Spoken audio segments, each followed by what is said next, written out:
Polo was introduced to Nigeria in 1904, long before football, and it has remained a largely elitist and male-dominated sport since. In the 9 cities it is played in.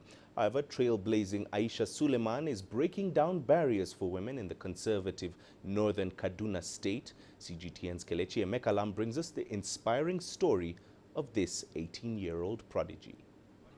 Aisha Suleman is from northern Nigeria, a highly patriarchal society. But the 18-year-old is making waves in polo, otherwise known as the sport of kings. She started out barely 3 years ago. Her attraction was born out of her love for horses. But her entry into the sport came with a lot of backlash. Playing and growing passion was really hard because it is one of those things that people find weird here in the northern part of the country. So when I started, it was really challenging because people tend to see the negative side of me. It felt really abnormal for a lady to ride, not talk of playing. So it was really challenging and stressful at first. But then with time, I got used to the environment and the way the society saw me. Nigeria's Muslim north is extremely conservative. Women are hardly ever seen or heard. So making a headway in a male-dominated sport proved increasingly challenging for Aisha. So many times I've cried due to certain things I find personal.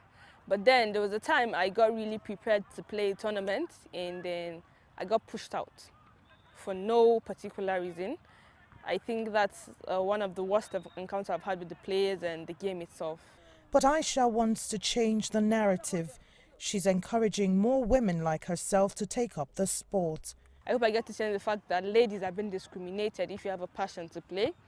I hope I get to change the fact that polo is regarded as a prominent, as a strong sport in the nation, especially in the northern part of Nigeria. And I hope ladies get to grow passion and interest into playing as time goes by. Aisha is one of the very few Nigerian women playing polo professionally, defying the norms and achieving great feats. She's also won medals and trophies in local tournaments, but she has got bigger dreams, and that is to score some big wins on the international scene. Kelechi, Emekalam, CGTN, Kaduna, Nigeria.